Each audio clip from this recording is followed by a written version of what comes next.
ওই যে এইখান থেকে বাসাটা দেখা যাচ্ছে, ওইটা হচ্ছে ফুপ্পিদের বাসা। আর আমরা শর্টকাট একটা রাস্তা নিয়ে অনেক দূরে চলে আসছি, বিকজ আমরা একটু ঘুরতে বের হয়েছি। আর এইদিকে আমার কাজিনরা দেখতেছিল আমি কি করি। যাই হোক, এই যে আমার কাজিন আর আমি মিলে একটু দুষ্টামি করতেছিলাম। দেন পুকুরগুলা দেখতে আমার কাছে এত ভালো লাগতেছিল, আর প্রত্যেকটা পুকুরে মাছ ছিল। আর এইদিকে তো রাস্তা আটকে রাখতেছিল একটা গরু। So hello everyone, welcome to my another blog. Hope you all doing good.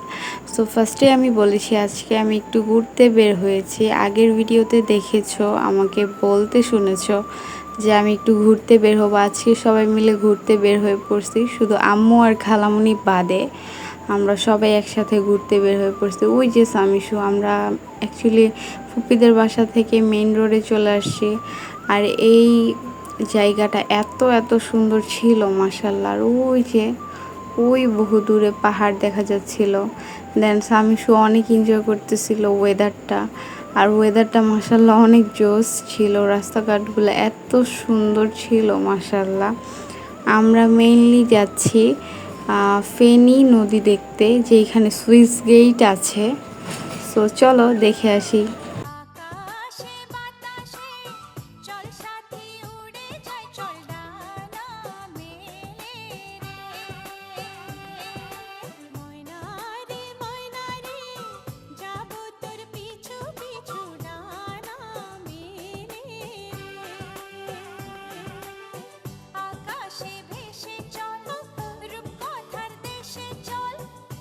সামিশুর দুই নানা চলে আসছে আগে, আমরাও চলে আসলাম দেখতে দেখতে সুইস গেটের সামনে।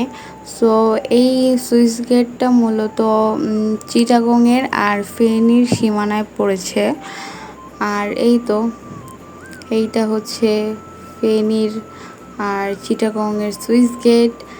এইখানে অনেক পর্যটকই আসে। আমরা গিয়েছিলাম সকাল 10টার দিকে, আর তখন অনেকটাই খালি ছিল আশেপাশের জায়গাগুলো।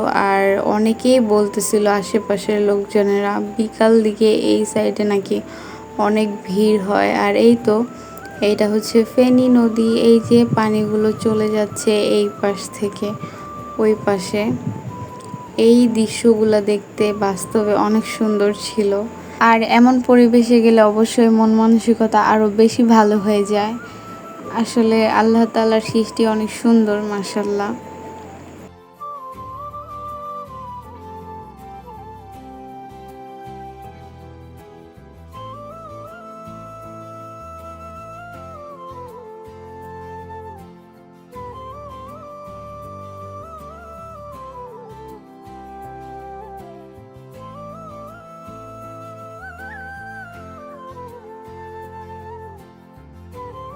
আর এই তো ব্রিজের ওই পাশ থেকে এই পাশের ভিউটা মাশাআল্লাহ কত সুন্দর লাগতেছিল।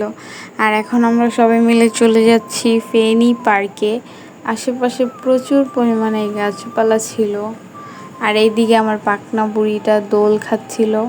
আর আমার মেয়েটা আমার মতো বাহিরে ঘোরাঘুরি করতে অনেক অনেক পছন্দ করে আর অনেক খুশি হয়ে যায়। এই তো ওকে দেখে বোঝা যাচ্ছে ও কতটা হ্যাপি।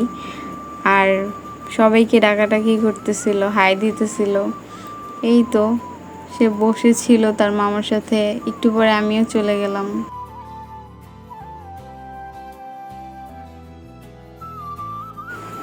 আশেপাশে অনেক গাছপালা ভেঙে পড়ে আছে।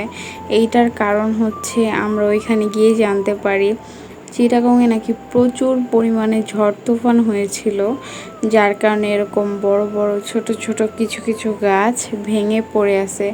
আর এই দিকে দেখেন বাপ বেটিতে মিলে মাশাআল্লাহ অনেক এনজয় করছিল। আর আমার মেয়ে তো পুরাই স্যাটিসফাই মাশাআল্লাহ। আর এই তো আমরা একটু ভিডিও নিয়ে নিলাম। সে আমাদের দুইজনকে দোল খাওয়াচ্ছিল, আমার কাছে অনেক ভালো লাগতেছিল। দেন আমরা এইখানে এসে দেখতে পেলাম একটা ফুচকার দোকানের সাইডে এই পাশের ভিউটাও অনেক সুন্দর লাগতেছিল। এখন পানি দেখে তো আমি আমার লোভ সামলাইতে পারি নাই, আমি একটু নেমেই গেছি পানিতে। পানিতে যখন পা ভিজাইতেছিলাম এত ফ্রেশ লাগতেছিল, মানে পানিগুলা ফ্রিজের পানির মতো ঠান্ডা, এত ভালো লাগতেছিল। আমার তো গোসল করতে মন চাইতেছিল, পানিতে একটা ঝাঁপ দেই, যাই হোক ওইটা আর করি নাই। আর এইদিকে এসে দেখলাম বাপ বেটিতে মিলে এনজয় করতেছে, আবার একটু মামার সাথেও এনজয় করতেছে আমার সামিশু।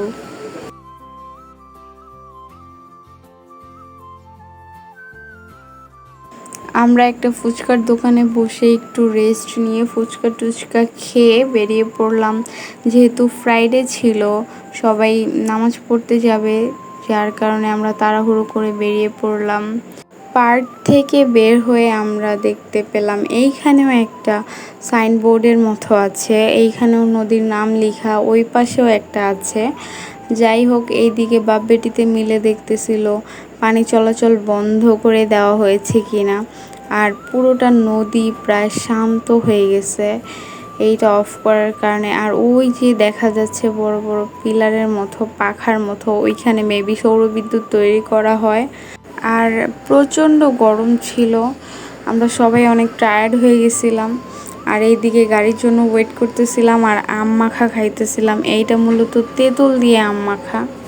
দুপুর টাইম যেহেতু ছিল, এই কারণে আমাদের গাড়ি পাইতে একটু সময় লাগছে। যাই হোক, আমরা ফাইনালি গাড়িটা পেয়ে তারপর রওনা দিয়ে দিলাম। আর ওয়েদারটাও তো মাশাআল্লাহ অনেক সুন্দর ছিল। ফাইনালি আমরা সুইস গেট থেকে মুড়ি প্রজেক্ট পৌঁছে গেলাম। আর এইখান থেকে প্রায় 1 কিলোমিটারের মতো রাস্তা হেঁটে যাইতে হবে আবারও ফুপিদের বাসায়। আর এই যে এইটা ছিল তেলাপিয়া মাছ। আমি যে এতদিন ছিলাম, আমি আশেপাশে কোনো বড় ধরনের সাপ টাপ দেখতে পারি নাই। আমার আব্বু আর জামাই মেবি দেখছে দু একটা ধরা সাপ। যাই হোক, আশেপাশে যেহেতু মাছ চাষ করা হয়, সো সাপ থাকবে, এটাই স্বাভাবিক। সো আমরা 7 সমুদ্র 13 নদী পার করে ফাইনালি ফুপ্পিদের বাসায় চলে আসলাম। আর এসে আমার আব্বু দেখলাম এইখান থেকে অনেকগুলো লেবু পাড়তেছিল, কারণ আমাদের বাসায় মানে ফুপ্পিদের বাসায় গেস্ট আসবে আমাদের সবাইকে দেখার জন্য। মানে ফুপ্পির ছোট মেয়ের শ্বশুরবাড়ি থেকে সবাই আসবে। আমিও এদিকে লেবু টেবু পায়রা নিলাম। সো আজকের ব্লগটা এই পর্যন্তই। সবাই ভালো থাকবা, সুস্থ থাকবো, আমার চ্যানেলটাকে পেজটাকে লাইক সাবস্ক্রাইব করে দিবা। আল্লাহ হাফেজ।